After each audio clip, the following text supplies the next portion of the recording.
International présente Espace prophétique. Espace prophétique, une émission chrétienne sur Radio Elite FM 104.0. Tous les samedis de 20h à 21h. Espace prophétique avec l'évêque Niava Jean de la méga église de Kouassi Terminus 32. Contact 40 35 53 33 77 39 82 13. Bien-aimé, suis l'émission Espace prophétique tous les samedis à partir de 20h sur Elite FM. Car l'Éternel est un refuge pour l'opprimé, un refuge au temps de la détresse.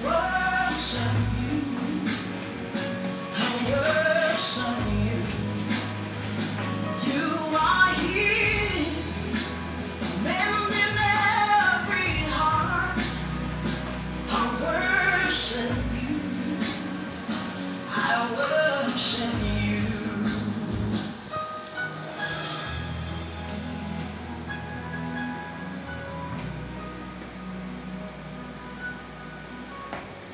Chers amis auditeurs, que Dieu vous bénisse et que la grâce de Dieu soit avec vous, que Dieu soit avec vous. Je suis encore là pour vous égayer, pour vous apporter un temps de fraîcheur. L'évêque Jean Niava, le lion très daïré. Tous ceux qui m'écoutent sur le Facebook et scotchés sur la radio Elite FM, que Dieu soit avec vous, que la grâce de Dieu vous comble, que le Seigneur ne vous oublie pas, qu'il vous protège, que Dieu bénisse tous les lionceaux, tous les enfants de Niava, tous ceux qui me suivent depuis longtemps, que la grâce de Dieu vous accompagne. Alors, ce soir-là, je voulais vous parler d'un thème important pour que nous puissions nous retrouver en prière à partir de ce soir à 22h. Le thème dont je vais élaborer, c'est « Retire ton nom dans le livre de ceux qui tâtonnent. » Retire ton nom dans le livre de ceux qui tâtonnent. Alors, de quoi il s'agit? Beaucoup de personnes ne savent pas que le diable et ses agents, c'est-à-dire les sorciers et les démons, travaillent avec des livres dans lesquels ils écrivent les malheurs des autres, ils écrivent les problèmes des gens, et ces livres-là sont actualisés, sont validés, sont activés à chaque année pour que les gens souffrent, et tournent en rond, pour que les gens, n'est-ce pas, nagent en eau trouble et qu'ils aient des problèmes financiers, spirituels et matériels.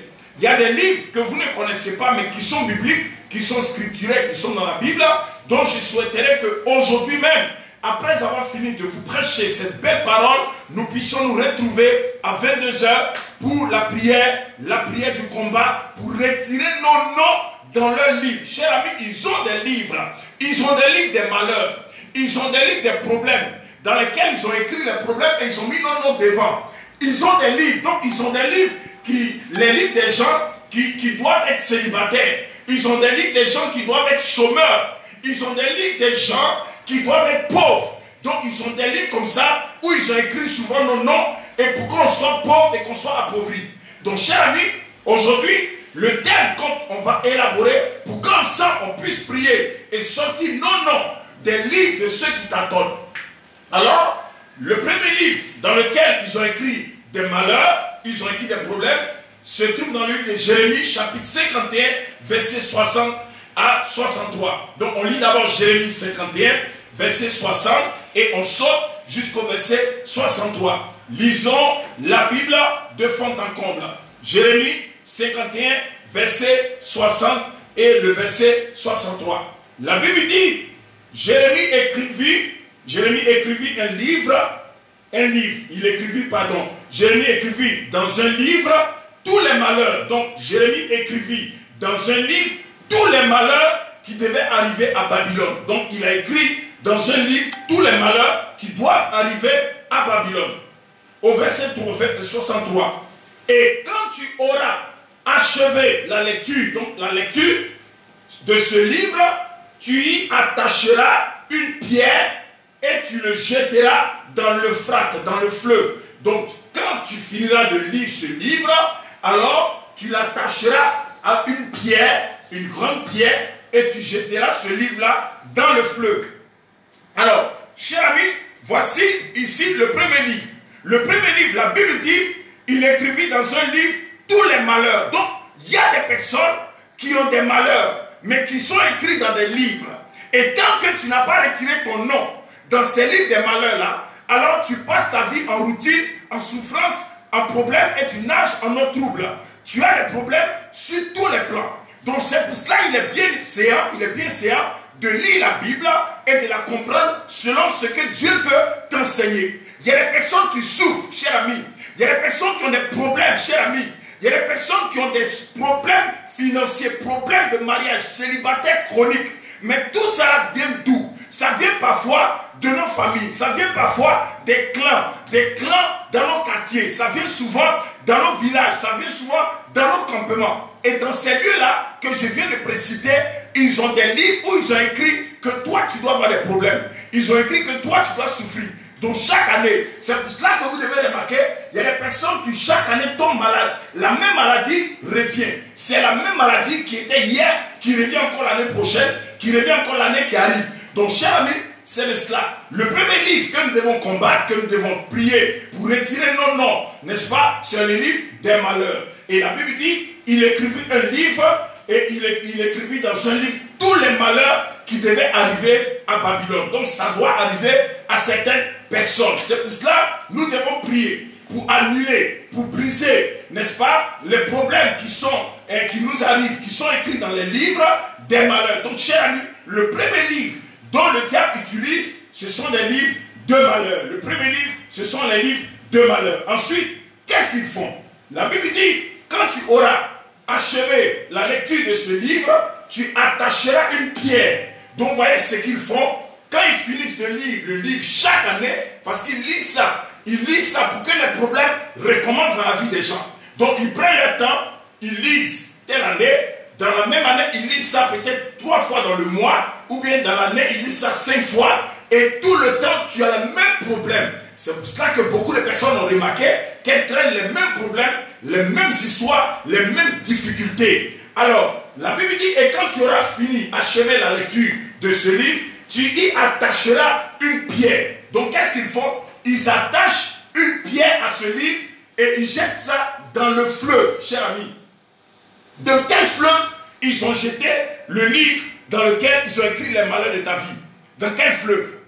De quel fleuve ils ont écrit, où ils ont jeté, n'est-ce pas, tes bénédictions?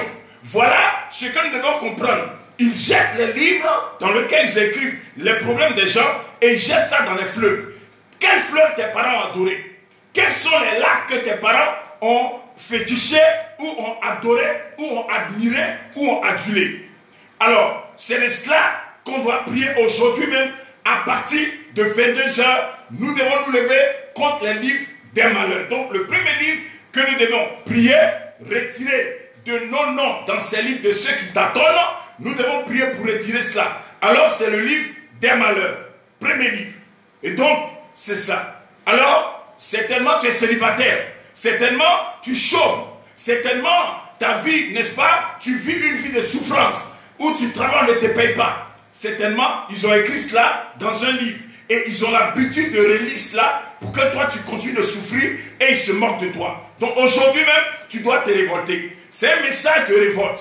C'est un message de révolution surnaturelle où tu dois te lever. Tu dois te révolter contre les malheurs qui t'arrivent, contre les malheurs qui sont répétés dans ta vie, contre les malheurs qui sont cycliques dans ta vie, afin que tu puisses sortir de ce méli-mélo dans lequel les démons ou les sorciers t'ont déposé. Alors, le premier livre que nous devons prier, c'est le livre des malheurs. Ensuite, retirer cela dans les fleuves, ou bien dans les cimetières, ou bien dans les forêts, ou bien dans les lacs et dans les rivières. Retirer cela de là-bas, et pour que nous puissions déchirer ces livres dans le nom de Jésus. Alors, le deuxième livre, c'est le livre du partage des terres. Le livre du partage des terres. Donc, chers amis, cela se trouve encore dans le livre de Josué 18, verset 1 à 9. Josué 18, je vais lire et je fais la lecture. Josué 18, verset 1 à 9. La Bible dit, allons verset 2. La Bible dit, il restait 7 tribus des enfants d'Israël qui n'avaient pas encore reçu leur héritage. Donc il restait 7 tribus qui n'avaient pas reçu leur héritage. Josué dit aux enfants d'Israël, jusqu'à quand négligerez-vous de prendre possession du pays que l'Éternel, le Dieu de vos pères, vous a donné? Jusqu'à quand? Choisissez 3 hommes par tribu et je les ferai partir. Ils se lèveront, parcourront le pays, traceront un plan en vue du partage, n'est-ce pas? En vue du partage, et ils reviendront auprès de moi. Ils le diviseront en 7 parts. Judas restera dans ses limites au midi, et la maison de Joseph restera dans ses limites au nord. Donc Joseph, il vit au nord, et Judas vit dans le midi. Ensuite, vous donc, vous tracerez un plan du pays, et en 7 parts, et vous me l'apporterez ici. Je jetterai pour vous le sort devant l'Éternel notre Dieu. Mais il n'y aura point de part pour les Lévites. Voilà où je vais arriver. Mais il n'y aura point de part pour les Lévites au milieu de vous. Donc, chers amis, il y a des gens qui n'ont pas le droit d'avoir une terre, qui n'ont pas le droit d'avoir un terrain. C'est pour cela que souvent, vous achetez des terrains et vous retrouvez 10 personnes dessus. En fait, en réalité, spirituellement, ils ont écrit que toi, tu ne dois pas avoir de terre. C'est écrit. La Bible dit, mais il n'y aura point de part pour les Lévites au milieu de vous. Donc il y a des familles comme ça, on trie 2 personnes, ou bien dans la sorcellerie, on dit tel n'aura pas de portion de terre. Donc tu vas te battre, tu vas lutter, tu achètes un terrain, au moins tu es en train de construire, il y a un autre monsieur qui vient et dit non, le terrain est à lui. Vous battez en justice, il te gagne. Pourquoi? Parce que spirituellement, c'est déjà écrit que toi tu ne dois pas avoir de terre. Et si tu n'es pas conscient que bibliquement, que de façon scripturaire, c'est écrit dans la Bible qu'il y a des gens qui ne doivent pas avoir de terre, tu vas te plaindre à rien et à zéro et tu n'auras pas de réponse. Alors que Dieu, ce soir-là, est en train de te dire que certainement dans ta famille, il y a des personnes qui ne doivent pas avoir de terre, c'est-à-dire des terrains pour construire leur maison. C'est pour cela qu'il faut être intelligent. Beaucoup de personnes se lèvent comme ça pour aller acheter un terrain. Non, on ne le fait pas comme ça. La terre a des oreilles, la terre entend, la terre sait qu'ils ont versé du whisky sur elle pour dire la famille par exemple Kwasi ou la famille Yao ne doit pas avoir de terre jusqu'à la mort et à la descendante de près de 20 générations. Et si tu en fais partie, tu tournes en rond, tu payes un terrain, quelqu'un va te l'arracher, et moins que rien vient, il te prend. Pendant que tu as accumulé des années d'économie, et tu as pris tout cet argent, tu as donné ça aux vendeurs et aux diseurs de bonne aventure, ils sont partis avec. Donc, chers amis, voilà, la Bible dit que Josué appelait le peuple pour dire, parmi vous les 12 disciples, les 12 tribus d'Israël, il y a des gens qui ne doivent pas avoir de terre. Vous entendez? Il y a des personnes qui ne doivent pas avoir de terre. Donc, chers amis, voici ce que nous devons prier. Et qu'est-ce qu'ils ont fait? Ils ont écrit cela dans un livre. Donc, chers amis, le partage des terres, c'est écrit dans les livres. Et tant que tu ne pries pas pour déchirer les livres dans lesquels ils ont écrit que toi, tu ne dois pas avoir de terres, alors tu payes les terrains et quelqu'un vient t'arracher. Tu achètes un champ pendant que tu es en train de cultiver, on vient, on te l'arrache. Vous voyez cela souvent dans les villages. Papa est décédé, le premier-né, c'est lui normalement qui doit prendre l'héritage. L'héritage de la forêt ou bien du champ de café ou de cacao. Vous savez de quoi je parle? Mais il y a des familles où on dit non, l'aîné ne doit pas hériter. Ou bien les femmes, elles ne doivent pas hériter. Donc, cher ami, c'est écrit dans les livres des malheurs, dans les livres des partages des terres. C'est écrit. Et tant que tu ne t'es pas levé pour prier, pour retirer ton nom dans un livre, alors tu tournes en rond et tu t'attends, tu ne comprends rien de ta vie. Donc il y a des livres, premier livre, ce sont les livres des malheurs, où on attache des pierres dessus, on jette dans le fleuve, soit dans la mer, pour ne pas que quelqu'un retrouve. Deuxième livre, ce sont les livres où on partage les terres, où toi certainement ton nom n'est pas écrit dedans, où ton nom est écrit dedans, et tu dois souffrir. Tu dois souffrir parce que tu es tombé certainement dans une mauvaise famille. Cher ami, il y a des mauvaises familles. Il y a des familles où on ne veut pas que les gens réussissent. Dans nos villages, souvent c'est 3 à 4 familles qui forment un village. Et les 4 familles là, elles se connaissent. On sait qui est riche parmi les 4 familles. On sait aussi qui est misérable, qui est pauvre et qui est nul parmi ces 4 familles. Et entre eux, les plus riches se moquent des autres, des 3 autres. Parce qu'ils savent que les 3 là sont des esclaves qui sont venus d'ailleurs. Sont des esclaves que la famille a lié, la famille a décidé dans le surnaturel de les attacher et de les laisser à vide. Comme je vous ai expliqué, je vous ai prêché sur les esprits videurs. Ils vous vident et vous souffrez et vous tournez en rond. Donc, chers amis, le deuxième livre, c'est le livre des partages des terres. Et comme vous devez comprendre, il y a des livres de la postérité. Les livres de la postérité sont écrits dans Genèse 5, verset 1. La Bible dit que voici le livre de la postérité d'Adam. Donc il y a des livres. Il y a des livres de ce que nous voyons. Il y a beaucoup de livres. Il y a des livres de malheur. Il y a des livres de la postérité où les choses sont écrites. Il y a des livres où on ne doit pas te donner de l'argent. C'est écrit que toi tu dois rester misérable. Et tant que tu n'as pas prié pour retirer ton nom dans le livre, alors tu t'attends et tu ne comprends rien du tout. Donc ce sont les choses spirituelles que je vous enseigne pour que ça vous donne une occasion nette de vous lever en prière et de combattre et de retirer votre nom parmi ceux qui t'attendent. Alors, c'est le deuxième livre. Le troisième livre, c'est le livre de la royauté. Ah, cher ami, le livre de la royauté. Alors, de quoi il s'agit? Il y a des familles là. Papa est né, il est riche. Les enfants naissent, ils sont riches. Et tous ceux qui naissent après, ils sont riches jusqu'à la fin de leur temps.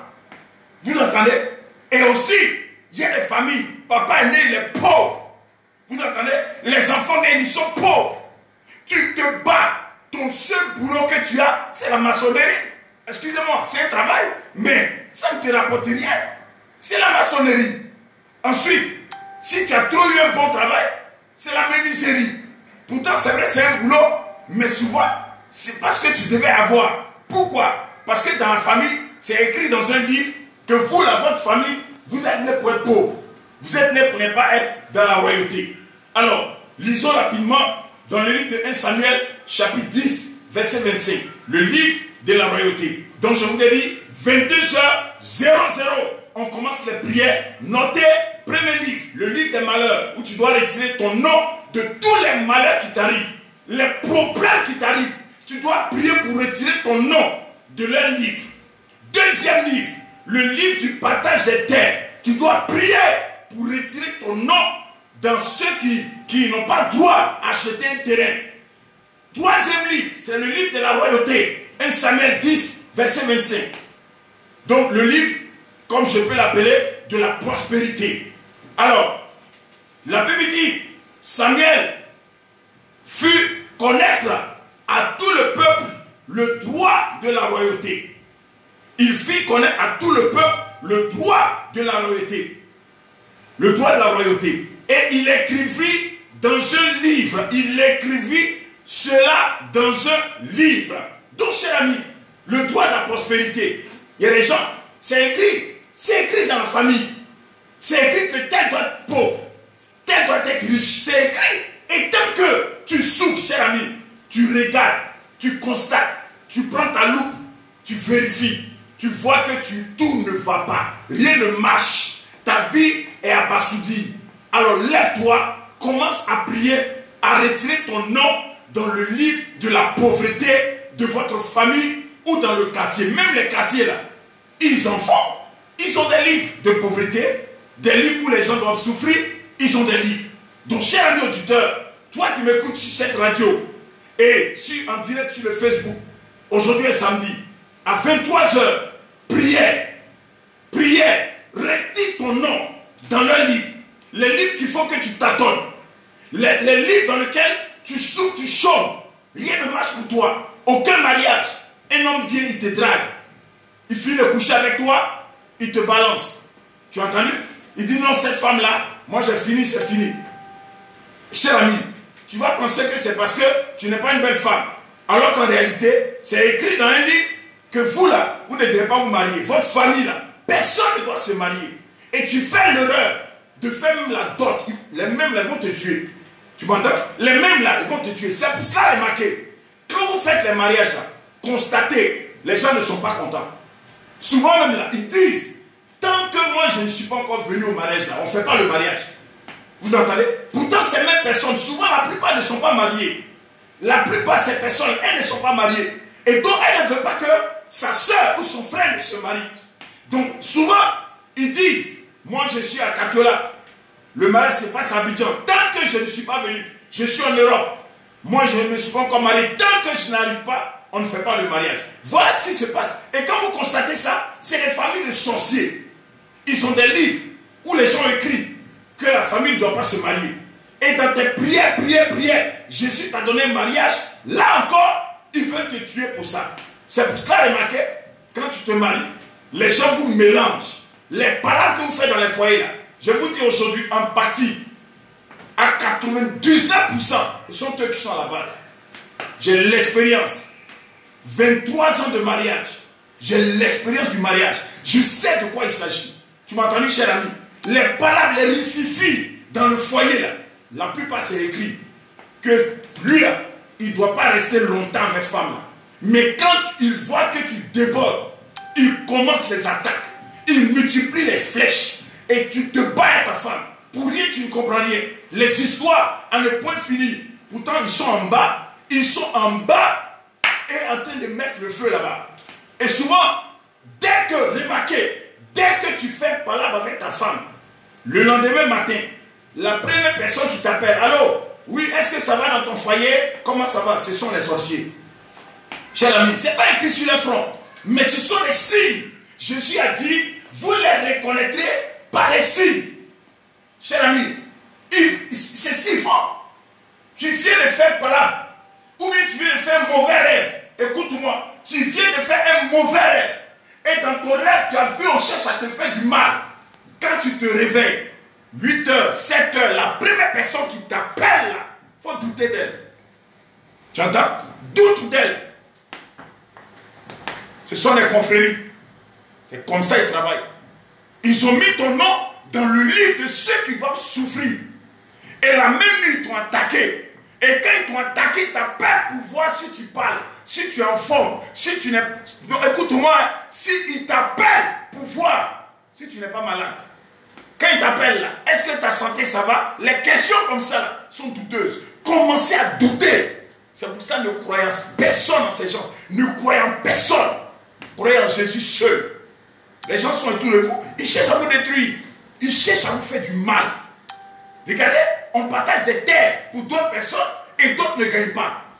Pourtant, c'est la même famille. Chers amis, ils ont des livres, ils ont des calendriers. Dans tel mois, lui, il doit souffrir. Dans tel mois, dans telle année. C'est pour cela que j'annule toutes les souffrances qu'ils ont mises sur toi. Et ce calendrier qu'ils t'ont collé, j'annule ça par le nom de Jésus-Christ de Nazareth. Remarquez bien, dès que tu finis de faire des histoires avec ta femme, en même temps, ils vont t'appeler. Les mêmes qui vont t'appeler dans la semaine, dans le jour, dans le même temps, doute d'eux. Commence à prier et retire ton nom dans le livre de ceux qui souffrent et qui t'attendent. Donc le livre de la royauté, c'est le 3e livre. Les gens écrivent dans les familles, telle famille doit être pauvre, telle famille ne doit pas réussir. Et les gens savent. Moi, dans mon village, je sais. Chez vous aussi, vous êtes conscient de ce que je dis. Vous êtes conscient. Vos familles, c'est écrit que dans telle famille, eux, ils doivent faire que des enfants. Regardez, il y a des familles là. On fait tout le monde. Dès que tu couches avec une femme, 10 enfants. Sans dot, sans mariage. Dès que tu touches la petite soeur, 15 enfants. Sans dot, sans mariage. Et donc, c'est que la fécondité. Et puis on dit non, cette famille-là est bénie. Non, la Bible dit, quand tu as beaucoup d'enfants, c'est un malheur pour toi. Beaucoup ne savent pas. C'est pour ça que vous lisez votre Bible, vous allez comprendre beaucoup de choses. La Bible dit, celui qui a beaucoup d'enfants, il a pour son malheur. Comme ça, vous voyez, les blancs, ils avancent, il n'a pas beaucoup d'enfants. Souvent, mais ils ne veulent même pas en faire. Cher ami auditeur, ils ont 2, 1 seul, 3, ça va. Cher ami, voilà pourquoi les gens ont des problèmes. Telle famille doit souffrir. Telle famille doit avoir des problèmes. Écrivez cela. Mettez ça dans les livres. Jetez ça dans le fleuve, dans le Rogo ou bien dans le Bacré. Jetez ça dans la lagune. Jetez ça dans le Tanoé. On jette ça, on attache une pierre. On jette ça là-bas. C'est fini. Aucun pécheur, aucun amoureux ne peut rentrer là-bas pour faire sortir le livre. C'est fini. Le livre est dedans là-bas. Tout le monde souffre. Tu as entendu, cher ami? Voilà de quoi il s'agit dans nos familles. Et quand tu ne comprends pas, ces choses que je t'explique de façon profonde, tu tournes en rond, tu souffres, tu balles des ailes, tu as des problèmes, tu ne comprends rien de ta vie alors qu'ils ont écrit. Et quand ils écrivent là, ils relisent ça. La Bible dit, et quand tu auras achevé la lecture de ce livre, tu attacheras une pierre. Tu attacheras, beaucoup sont attachés. Attachés avec quoi? Des pierres. C'est pas amusement. Attaché avec des pierres. Et tu le jeteras dans l'Euphrate. On le jette dans le fleuve, l'Euphrate. Ce fleuve qui passe devant l'Irak, devant l'Iran. C'est ça qu'on appelle l'Euphrate. Cher ami. Mais pour nous là, on jette ça où? Dans nos fleuves. Nos fleuves d'ici, la Côte d'Ivoire. Hein? Dans les lacs, les Kossou, les Komoué, les lacs comme ça artificiels et beaucoup de lacs qui ont été créés là. On jette ça là-bas. Pourquoi? Parce que les esprits qui s'adorent là sont là-bas. Ils donnent ça à ces esprits et puis c'est fini. C'est signé, c'est scellé, c'est cacheté. Voilà ce que la Bible dit. Dans le livre de la royauté, beaucoup de personnes ont leur nom qui sont écrits là-bas que lui là ne doit pas hériter. Il ne doit pas prendre l'héritage, il ne doit pas être roi. Cher ami, je refuse ça sur ta vie dans le nom de Jésus. Alors, 1 Chronique 9:1 dit, tout Israël a été enregistré dans la généalogie et inscrit dans le livre de la généalogie. Vous voyez, donc on est inscrit, écrit dans les livres. C'est écrit, les villages sont enregistrés spirituellement. Vous ne comprenez pas, les familles sont enregistrées spirituellement. Ceux qui doivent réussir sont enregistrés. Ceux qui doivent souffrir sont enregistrés. On va aller plus loin. La Bible dit Esdras. Allons dans le troisième livre. Esdras, chapitre 4, verset 15. Esdras 4, 15. La Bible dit qu'on fasse des recherches dans les livres des mémoires. Qu'on fasse des recherches dans les livres des mémoires. Donc il y a encore des livres de mémoire. Tu m'as entendu? Des livres de mémoire. Donc des livres de souvenirs. C'est important. Qu'on fasse des livres, on fasse des recherches dans les livres de mémoire. Donc quand tu vas prier, il faut prier contre les livres de mémoire. Tout ce qui est livre de mémoire qui est écrit dans ta famille, prie contre ça. Retire ton nom dedans. Les livres de malheur, les livres où on ne doit pas devenir roi, les livres où on ne doit pas voir les terres, on ne doit pas voir des terrains. Retire ton nom. Ce n'est pas que tu tâtonnes en plein jour et en pleine nuit. Dans les livres de mémoire. Qu'on fasse des recherches dans les livres de mémoire et de tes pères. Je reprends le livre, la parole, la Bible dit, c'est pourquoi la Bible dit qu'on fasse des recherches dans les livres de mémoire de tes pères et tu trouveras et tu verras dans ce livre de mémoire, dans cette ville, que cette ville est une ville rebelle, funeste au roi et aux provinces et qu'on s'y est livré à la révolte dans des temps anciens. C'est pourquoi cette ville a été détruite. Vous voyez? Donc la ville a été détruite. Les gens sont détruits parce qu'ils ont été rebelles. Donc nos parents d'avant, là, ils ont été rebelles. Vous entendez? Dans les villages, là, comment ça fait qu'on attache quelqu'un et qu'on attache sa famille? Souvent, c'est à cause d'alcool. Ils sont en train de boire ensemble. Et par là, déclenche. Par là qui a déclenché, là, il y a un seul. Tout le monde est contre lui. Dans Palade, là, un seul. Tout le monde s'élève contre lui. On dit qu'il n'a pas raison. Dans ça, là, parce qu'il n'a pas raison, c'est fini. On dit qu'il est rebelle. Ils vont l'attacher. Donc on l'attache. Non seulement on l'attache spirituellement, on détruit sa vie. Et ses enfants qui vont naître de lui sont détruits. Les enfants de ses enfants sont détruits. À cause de quoi? Parce qu'ils étaient en train de boire. L'autre a eu une parole déplacée. C'est fini, on l'a détruit. Voilà comment les gens ont écrit dans des livres de mémoire pour que les autres souffrent et que les autres soient appauvris. Donc, chers amis, encore, prions pour enlever nos noms dans les livres des mémoires. Ensuite, le livre, n'est-ce pas, des jours sur terre. Il y a encore des livres des jours sur terre. Donc ça, c'est le 5e livre, des livres des jours sur terre. Lisons cela en Psaume 139, verset 16. Psaume 139, verset 16.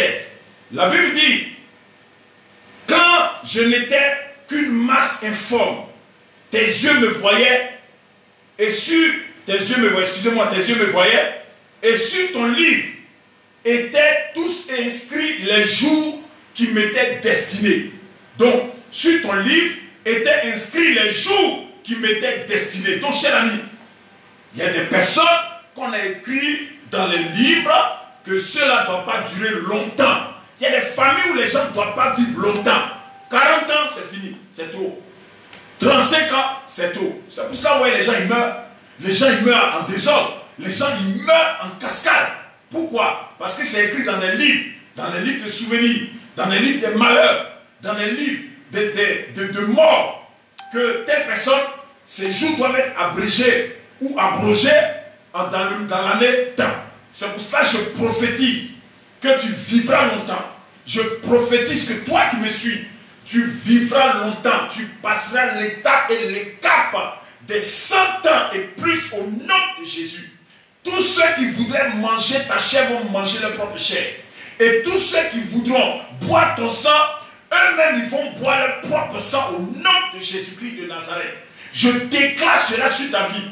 Lorsque les gens ont écrit dans les livres que tu ne dois pas vivre longtemps, ça se renverse, cette parole se transforme en une parole de bénédiction pour toi. Dis seulement Amen. Et tu auras longue vie. Tu verras les enfants de tes enfants et les enfants des enfants de tes enfants. Tu les verras et tu seras rassasié de jours. La Bible dit les plus robustes vivent jusqu'à 80 ans. Et tu vivras, tu dépasseras les 80 et tu atteindras la croisière et la vitesse supérieure pour vivre assez longtemps, pour prospérer. Non seulement tu prospéreras, mais tu iras plus haut et tu monteras et tu seras en haut et personne d'autre ne pourra atteindre là où tu te retrouves. Au nom de Jésus-Christ de Nazareth. Dis Amen. Cela est fait ici. Tu entends? Les jours où les gens doivent vivre. Donc les livres, n'est-ce pas, comme je vais appeler les livres des jours sur terre ou les livres de mort. Alors, c'est de cela qu'il s'agit. Donc ça c'est le 5e livre. Le 6e livre, voilà un peu plus vite. Le 6e livre, c'est le livre de la dîme. Cher ami auditeur, le livre de la dîme. C'est écrit que quand tu fais ta dîme, Dieu a un livre où il est écrit que parce que tu as fait ta dîme, alors ton nom est écrit, le jour, l'année et l'heure, c'est écrit.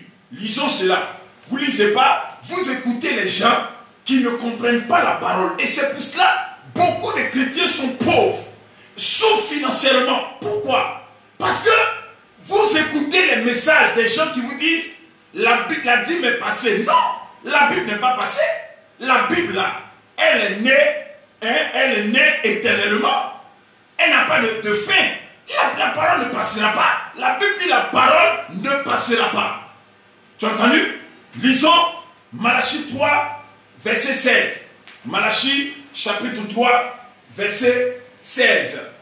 Je vais trouver ça rapidement. Pour que vous compreniez que les gens vous trompent et les gens font que ça fait que vous souffrez, vous êtes pauvres. Alors, Malachie 3, verset 16. Malachie, c'est le dernier livre de l'Ancien Testament. Donc, Malachie, chapitre 3, verset 16. Alors, voilà ce que la Bible dit. La Bible dit, verset 16. Alors, ceux qui craignaient l'Éternel se parlaient l'un à l'autre. L'Éternel fut attentif et il écouta. Un livre de souvenirs fut écrit devant lui pour ceux qui craignent l'Éternel et qui honorent son nom. Donc le verset 10 dit plus tard, dit plus tôt, apportez à la maison du trésor toutes les dîmes, afin qu'il y ait de la nourriture dans ma maison. Mettez-moi de la sorte à l'épreuve, dit l'Éternel des armées, et vous verrez si je n'ouvre pas pour vous les écluses des cieux. Donc Dieu nous met en défi pour dire que si nous apportons nos dîmes, alors lui il ouvre les écluses des cieux. Mais si on n'apporte pas, les écluses des cieux sont fermées. Donc il dit, et vous verrez si je n'ouvre pas pour vous les écluses des cieux, si je ne répands pas sur vous la bénédiction en abondance. Pour vous, je menacerai celui qui dévore, c'est-à-dire la médecine, les médicaments qu'on dépense à tort et à travers. Dieu il va menacer cela, parce que ça nous fait dépenser. Et il ne vous détruira pas les fruits de la terre. Et la vie ne sera pas stérile dans vos campagnes, dit l'Éternel des armées. Alors, la Côte d'Ivoire, pourquoi Oufoué a connu l'opulence et la gloire? Parce que Oufoué faisait la dîme. Oufoué payait la dîme à Israël. Le pouvoir de partir d'achat de la Côte d'Ivoire, Oufoué enlevait la dîme dedans, il apportait à Israël. C'est pour cela qu'Israël, et la Bible dit celui qui bénit Israël sera béni. C'est pour cela que la Côte d'Ivoire a connu un temps de gloire. Cher ami, on est heureux de notre nation. Vous croyez que c'est qui a fait cela? C'est par rapport à Oufoué, le président de la République. Cher ami auditeur, regardez comment on appelle Holyfield. Holyfield devait se battre avec Mike Tyson. Je vous donne des secrets. Holyfield devait se battre avec Mike Tyson. Il allait voir son pasteur. Il a dit à son pasteur, je veux frapper Tyson. Je sais que je ne peux pas le frapper. Parce que ce gars-là, il a des démons. Il est dangereux. Donc je veux le frapper. Donc je vais apporter ma dîme pour que Dieu fasse mon combat. Il a pris la dîme. Le pasteur a appelé le grand évangéliste Bénil. Ils sont venus ensemble. Bénil est venu. Ils ont prié pour Holyfield. Il a fini sa dîme. Il a dit à Dieu, Dieu dit, apportez dans ma maison, dans la maison du trésor, toutes les dîmes, afin qu'il ait de la nourriture. Dans ma maison. Mettez-moi de la sorte à l'épreuve. Vous entendez? Mettez-moi de la sorte à l'épreuve. Au départ, Dieu dit au départ, il dit, à partir du verset 10, je vais trouver le verset 10. Voilà, au verset 8 d'abord. Il dit, un homme trompe-t-il Dieu? Donc Dieu on le trompe quand on ne paye pas la dîme. Il dit, un homme trompe-t-il Dieu car vous me trompez? Et vous dites, en quoi t'avons-nous trompé? Dieu dit, vous me trompez dans les dîmes et les offrandes. Donc les deux choses. En Matthieu, en Malachie 3, verset 8, il dit dans les dîmes et les offrandes. Ensuite, il ajoute encore, vous êtes frappés par la malédiction. Et vous me trompez. La maison tout entière, la nation tout entière, vous me trompez. Donc il dit, on le trompe. L'ancien président de la République, il paye la dîme. Je vous dis ça tranquillement. Il paye la dîme. Ensuite, la Bible dit, Dieu dit, on le trompe. Et les gens se sont assis, disent, mais pourquoi tu dis on te trompe? Dieu dit, vous me trompez dans la dîme. Quand vous ne faites pas la dîme là, la dîme et les offrandes, vous me trompez. Est-ce qu'un homme trompe Dieu? Et on dit non. Il dit, mais vous me trompez. Les gens disent, mais les Juifs disent, on te trompe en quoi? Il dit, mais quand vous n'apportez pas vos dîmes et vos offrandes, vous êtes frappé par la malédiction, vous plaignez des problèmes là. Vous savez d'où ça quitte? Quand vous ne payez pas vos dîmes, vous vous plaignez. C'est pour cela que vous avez des problèmes. La dîme vient du mot, du nom 10. Donc c'est-à-dire le 10e. Tu enlèves le 10e de ce que tu gagnes. Alors, 10 là, c'est un chiffre de malheur. C'est pour cela vous allez constater tous les joueurs de football qui portent les numéros 10, soit ils finissent sur la civière, les pieds cassés ou les ligaments croisés, ou bien ils perdent carrément le fil, ils deviennent des vendeurs ou des dealers ou des drogués, en tout cas, le chiffre 10 est un chiffre pour malheur. Cher ami, chez nous les Akans, 9e enfant, 10e enfant, ce sont les enfants de malheur. Le chiffre 10. Donc Dieu dit, quand tu apportes ta dîme là, le 10 que tu apportes là, c'est la malédiction que tu enlèves. Tu enlèves ça dans ton offrande, dans ton argent, dans ton salaire. Tu enlèves ça et tu apportes ça à la maison de l'Éternel. C'est la maison de l'Éternel qui est préparée à accueillir toutes les malédictions. C'est là-bas. Et donc, il dit, vous êtes frappés par la malédiction. La malédiction de quoi? Moïse a envoyé 10 plaies, 10 malédictions à l'Égypte. 10 plaies, 10 malédictions. Et la Bible dit, ces 10 plaies-là, c'est semblable à cette malédiction que lorsqu'on ne prend pas notre dîme là, c'est comme si tu es frappé des 10 plaies, des 10 malédictions qui te frappent. C'est pour ça qu'il dit, vous êtes frappé par la malédiction, la nation tout entière. Et vous me trompez, cher ami. Donc quand tu payes la dîme, c'est la malédiction que tu enlèves dans ton salaire. Parce que si tu manges, donc tu manges la malédiction. Tu manges les 10 plaies. C'est pour cela beaucoup de personnes souffrent à cause de la dîme. À cause de la dîme et de l'offrande. Cher ami, moi, que vous voyez là, je fais ma dîme. Tu entends? Même dans ces temps de difficulté là, je fais ma dîme. Mon épouse, la révérende Sarah Nyava Shekina, que je vais saluer au passage, cette femme splendide, elle fait sa dîme chaque fin de mois. Plus on fait notre dîme, plus Dieu nous ouvre des portes. Les gens croient que c'est fétiche. Ce n'est pas le fétiche. Il dit, si il dit, apportez dans la maison de l'Éternel, hein, il dit, apportez à la maison du trésor toutes les dîmes, afin qu'il y ait de la nourriture dans ma maison. Donc dans l'église, pour qu'il y ait de la nourriture, les écluses des cieux. Si je n'ouvre pas pour vous les écluses des cieux, cher ami. Donc les écluses des cieux, ce sont les portes qui sont dans le ciel, qui s'ouvrent quand nous faisons nos dîmes. Mais quand on ne fait pas, ça se ferme. Et les malheurs viennent sur nous. Cher ami, c'est pour cela, quand Dieu a parlé, les Juifs se sont assis. La Bible dit, ils se sont assis. Et le verset 16, la Bible dit, au verset 16, alors ceux qui craignaient l'Éternel se parlaient l'un à l'autre. Je pense à se parler eux. Et l'Éternel fut attentif, parce que Dieu écoute ce que nous disons. Il écouta. Et un livre de souvenirs fut écrit devant lui, pour ceux qui craignent l'Éternel et qui honorent son nom. Donc, ceux qui paient le dîme sont des gens qui craignent Dieu et qui honorent le nom de l'Éternel. Cher ami, tu te plains que tes affaires ne marchent pas. Tu te plains que tes affaires soient offusquées, sont disloquées. Mais est-ce que tu as déjà mis Dieu à l'épreuve en payant ta dîme? Tu n'as pas encore fait.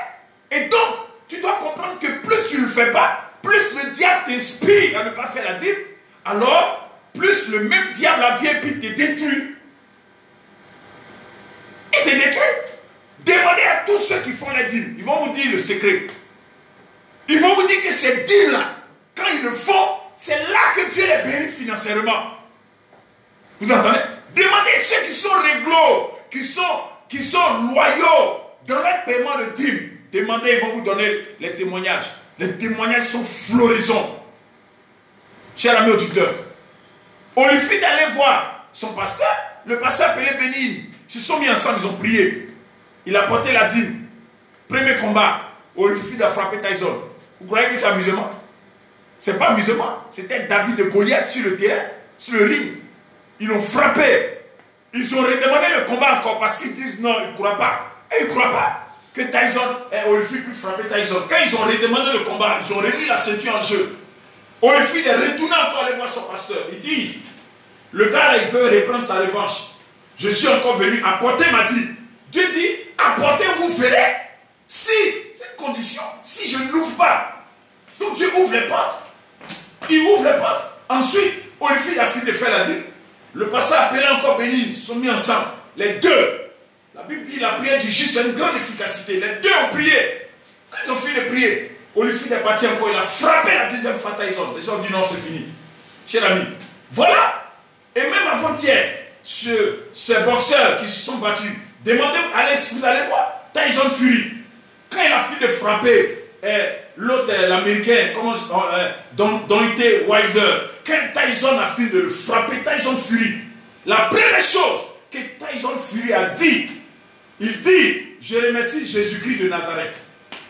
Quand il a pris le micro, on dit, qu'est-ce que tu as dit au peuple? Il a soulevé son enfant sur son bras gauche et il a pris sa ceinture là. Il dit, je remercie Jésus-Christ qui m'a permis de frapper cet homme-là. Parce que cet homme-là, il traîne des ténèbres. Tu entendais? Il a dit, un boxeur, il dit, ce Deontay Wilder, d'abord il est venu en tout noir, pour ceux qui ont suivi le combat.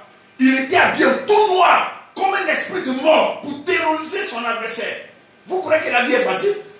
Jouez avec, ne faites pas votre dîme. Écoutez les gens qui vous disent non, on ne fait pas la dîme. Mangez tout. Vous allez voir, les mêmes problèmes là, ça va s'accumuler. C'est pour cela que les gens ont des problèmes à ne point fini. Parce qu'ils mangent la dîme, ils mangent les 10 plaies, ils mangent la malédiction, ils mangent les problèmes. Plus tu manges ta dîme, plus tu souffres, cher ami. Ouvrez vos yeux. La Bible dit, le peuple d'Israël fut attentif. Ils ont ouvert un livre. Ils ont commencé à écrire. Le nom de ceux qui payent les dîmes là, ça a commencé à être écrit. Devant l'Éternel. Donc depuis ce jour-là, selon la Bible, jusqu'à dans l'Apocalypse, ceux qui payent les dîmes là, c'est écrit dans un livre. Tu as entendu? C'est écrit dans un livre. Et quand tu fais ton offrande, le jour où tu iras au ciel là, tu dors dans quoi là-bas? Dieu dit, Jésus dit, je vous enverrai au ciel parce que chez moi là-bas il y a des demeures. Mais tant que vous n'êtes pas prêts, tant que les demeures ne sont pas complètes là-bas, vous ne pouvez pas venir. Donc, les mêmes offrandes que tu donnes à l'église là, les mêmes dîmes que tu payes là, c'est ça qui permet à Dieu de te faire des briques au ciel, des ciments pour construire ta maison. Sinon, tu vas dormir dans la maison en paille. Cher ami. Donc, les livres sont faits pour que tu comprennes le langage de Dieu. La Bible n'est pas abrogée. La dîme n'est pas annihilée. La dîme continue d'exister. Elle existe. Regardez en Matthieu 23, 23. Matthieu 23, chapitre 23. Je vous lis cela. Et après ça, on va se retrouver en prière. Matthieu, chapitre 23, verset 23. Alors, voilà ce que la Bible dit. Matthieu 23, je crois que c'est ça, si j'ai encore bonne mémoire. Voilà. Matthieu 23, 23. La Bible dit, malheur à vous, ça c'est Jésus qui parle, scribes et pharisiens, hypocrites, parce que vous payez la dîme de la menthe, première dîme, de l'âneth, deuxième dîme, et du cumin. Ça, ce sont des plantes et des récoltes. Ce sont des épices et tout ça. Donc la menthe, vous connaissez la menthe. Hein, la menthe, on met ça pour faire des bonnes, ça sort de la bonne odeur dans la bouche. On met dans le thé. C'est les mêmes épices là. Hein, la menthe, l'âneth, le cumin. Et que vous laissez ce qui est plus important dans la loi. La justice, la miséricorde et la fidélité. Donc Jésus dit, la justice, la loi, la fidélité, la miséricorde et la fidélité sont importants. C'est là ce qu'il fallait pratiquer sans négliger les autres. C'est-à-dire, tu pratiques la loi, la justice, tu pratiques la miséricorde, la bénignité, tu pratiques tout ça là, c'est important, mais sans négliger les autres choses. C'est-à-dire, sans négliger la dîme de la menthe, de l'âneth et du cumin. Sans négliger cela. Vous entendez? Sans négliger.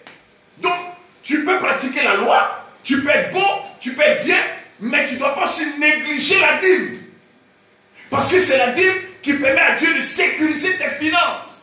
Ça permet à Dieu de déverser encore les bénédictions, d'ouvrir les écluses des cieux et de les répandre sur toi. Cher ami, demandez à Colgate. Colgate, c'est un chrétien. C'est dans le fait de dîme là que Colgate est devenu Colgate. Cher ami auditeur. Hein? Voici les frères Wright. Les frères Wright sont les premiers qui ont créé l'avion. Les premiers concepteurs de l'avion, c'est deux frères. Ils ont un papa qui est pasteur. Et ils étaient des jeunes savants. Ils sont sortis de l'école tout fraîchement. Et un jour, tous les grands savants se sont retrouvés. Ils ont demandé, mais est-ce qu'un métal, un fer peut prendre son envol? Est-ce qu'un fer peut voler? Ils ont posé la question à tous les savants, tous les grands mathématiciens. Ils ont fait sortir les calculettes. Ils disent non, un métal ne peut pas voler. Les deux frères, les enfants de ce pasteur Wright, dont les deux frères Wright, ils ont dit non, un fer peut voler, un métal peut voler. Les gens commencent à rire, on dit vous êtes des jeunes. Vous êtes des enfants, vous venez d'arriver, vous voulez apprendre quoi aux vieux? Vous voyez, souvent les jeunes, ils ont cette symbolique de la grâce là sur eux. Et les vieux les combattent. Donc, les vieux ont dit non, c'est pas possible. Un métal ne peut pas voler. Ils disent bon, donnez-nous un an. On va faire voler un métal. Ils ont mis les moyens, les Américains ont mis les moyens. Les deux là, qu'est-ce qu'ils ont fait? La première chose, on les voit les papas. Les papas disent bon, apportez-moi une offrande. Ils ont pris l'offrande. Ils ont pris la dîme. Ils ont apporté à leur père. Il les a mis à genoux. Il a prié pour eux. Il a versé l'huile sur les têtes. Il a demandé à Dieu de révéler le secret pour que le métal vole. Cher ami, c'est ça la science. La science, la Bible dit la science appartient à Dieu. La technologie, ça appartient à Dieu. Cher ami auditeur, les téléphones que nous avions là, qui a donné l'intelligence? C'est Dieu. L'homme ne s'est pas levé comme ça. Vous croyez que Samsung, qui a créé Samsung, c'est un chrétien, c'est un coréen. Il va à l'église. Et l'église où il va là, c'est l'église de David Yonggi-cho. Il va à l'église, c'est un responsable de l'église de David Yonggi-cho. Il était pauvre. Et Dieu l'a élevé par quoi? Par l'offrande et la dîme. Et c'est pour cela que beaucoup souffrent. Parce qu'on dit non, ne faites pas vos dîmes, les pasteurs vous volent. Quel pasteur qui vous vole? Depuis vous donnez vos dîmes aux pasteurs, ils sont enrichis où? Ils sont devenus riches? Jamais. Cher ami, les dîmes que vous donnez à vos pasteurs, regardez comment ils souffrent. Même pour avoir une voiture. C'est un problème. Regardez où ils dorment. Donc quand les gens vous mettent dans la tête, le diable vous empêche d'apporter vos dîmes. Et il dit, comme vous n'apportez pas vos dîmes, la malédiction est là. Samsung, dont vous avez les téléphones là, ce monsieur-là, c'est un Coréen, il vient d'où? Son église est où? Chez David Yongisho. Il est responsable, il est directeur des affaires de technologie chez le pasteur David Yongisho, l'évangéliste. Cher ami, c'est là-bas qu'il a prospéré. Ensuite, qu'est-ce qui s'est passé? Les frères ont commencé à prier. Ils ont prié la même nuit. Dieu avait se révélé à eux. Le matin, quand il s'est levé, il a pris une craie, il a dessiné avion. C'est fini. Ils ont commencé à créer les matériaux. Ils ont créé tout. Ils ont confectionné. Ils ont monté le premier avion. Quand ils ont monté, l'avion a décollé. Quand l'avion a décollé, c'est tombé à 20 mètres. 20 mètres. Dès que ça a décollé, c'est tombé à 20 mètres. Ils ont dit non, c'est que l'avion peut voler. Un métal peut voler. Voilà comment ils ont créé l'avion. C'est les chrétiens. Ce sont les frères chrétiens qui ont créé un avion. On les appelle les frères rails. Chers amis, voilà comment ils ont prospéré. Regardez le jeune FedEx. FedEx que vous voyez, c'est celui qui prend les postes, qui prend les courriers pour envoyer. À l'époque, il était encore étudiant. Et son professeur a demandé à tous les élèves en classe. Il a demandé, mais parmi vous là, qu'est-ce que chacun de vous veut devenir? Ils ont pas, tout le monde dit, moi j'ai dit docteur, moi j'ai dit ceci. Les jeunes chrétiens, sa mère est chrétienne évangélique. Il a dit, lui, il veut créer un système, parce qu'il n'y a pas d'avion à cette époque, donc il voulait créer un système de courrier. Si le courrier doit quitter aux États-Unis, alors on le met dans un bateau et ça quitte là pour aller jusqu'en France ou bien en Côte d'Ivoire, un exemple, ou bien au Sénégal. Les gens commençaient à rire dans la classe. On dit non, même le professeur dit non, ça ne peut pas marcher. Cher ami, quand il est sorti de l'université, voilà son travail. Il s'est battu. C'est ça qui est dit FedEx. Il sent là des avions aujourd'hui.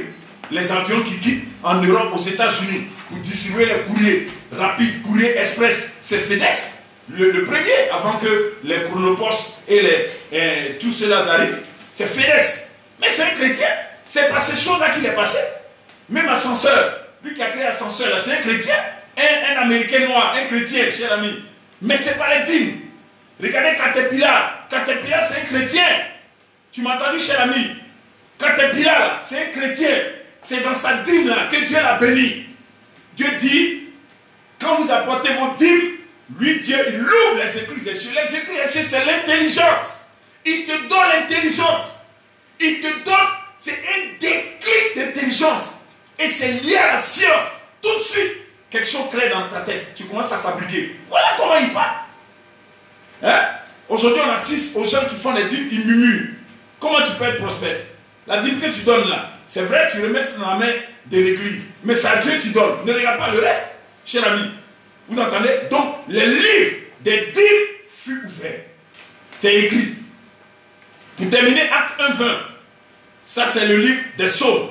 La Bible dit, or, il est écrit dans le livre des psaumes que sa demeure devienne désert. Et que personne ne l'habite et qu'un autre prenne sa charge. Donc, sa maison devient désert. Il y a des personnes qui, leur maison est désert. C'est-à-dire, tu rentres dans la maison, il n'y a pas de fauteuil, il n'y a pas de chaise, il dort à même le sol. Et voilà ce que les gens ont écrit. Les gens ont écrit ça, Acte 1:20. C'est écrit. C'est pour cela que vous devez prier aujourd'hui. Aujourd'hui, on se retrouve à 22h pour prier contre tous les livres dans lesquels on a écrit non négativement et on tâtonne à cause de ces livres de sorcellerie, ces livres de malédiction. Donc, à partir de 22h, on se retrouve dans la prière. Donc, ce soir-là, c'est pour cela que je prophétise sur toi. J'efface ton nom dans le livre de ceux qui t'attendent au nom de Jésus. J'efface ton nom dans le livre des célibataires. Donc il y a des gens qui ont des livres de célibataires. J'efface ton nom dedans. J'efface ton nom dans le livre de tous ceux qui souffrent et qui tournent en rond. J'efface ton nom dans le livre de ceux qui ne doivent pas réussir dans le ministère. J'efface ton nom dans le livre de ceux qui sont pauvres. J'efface ton nom au nom de Jésus-Christ de Nazareth. Aujourd'hui, les sorciers ne font plus, ils ne font plus que lancer des imprécations. Non, ils écrivent des livres dans lesquels ils écrivent les malheurs et les noms des gens. Donc, si tu dois échouer, c'est déjà écrit dans le livre. Si tu dois tourner en rond, c'est déjà écrit dans le livre. S'ils doivent rester célibataires, c'est déjà écrit dans leur livre. Parce qu'ils ont des livres de souvenirs, des livres de mémoire, des livres de programmes de mort, des livres d'échecs, des livres de tout ce que nous avons précité, des livres, n'est-ce pas, des livres où tu ne dois pas avoir de terre pour acheter, pour bâtir ta maison, dans des livres des enfants pauvres. C'est écrit. Ce soir à 22 h, on se retrouve dans la prière. Pour prier, pour briser, pour retirer nos noms dans le livre de ceux qui souffrent. Alors, chers amis auditeurs, chers amis de Facebook, chers amis de la radio Élite FM, soyez scotchés à 22 h, on se retrouve dans la prière. Donc, les livres des malheurs, les livres de la royauté, les livres, n'est-ce pas, les livres de la mort, les livres des mémoires, les livres des souvenirs, tous ces livres-là, prions pour effacer nos noms dans les livres des problèmes et notre vie va réussir. Dieu est avec nous. Je suis sûr qu'il va nous exaucer parce qu'il a mis ce message profond dans mon esprit pour vous prêcher. Alors que la grâce de Dieu soit sur vous. On se retrouve le jeudi sur l'autre chaîne à partir de 17 h et à partir de 18 h. Que Dieu vous bénisse. C'était le grand lion très dangereux, l'évêque Jean Niava. Soyez bénis. Au nom de Jésus-Christ de Nazareth, je vous donne mes contacts. 40 35 53 33. 40 35 53 33. Et le second, c'est le 77 39 82 13. 77 39 82 13. Que Dieu vous bénisse. Que le Seigneur soit avec vous. Shalom, shalom, shalom. Au nom de Jésus-Christ. Amen.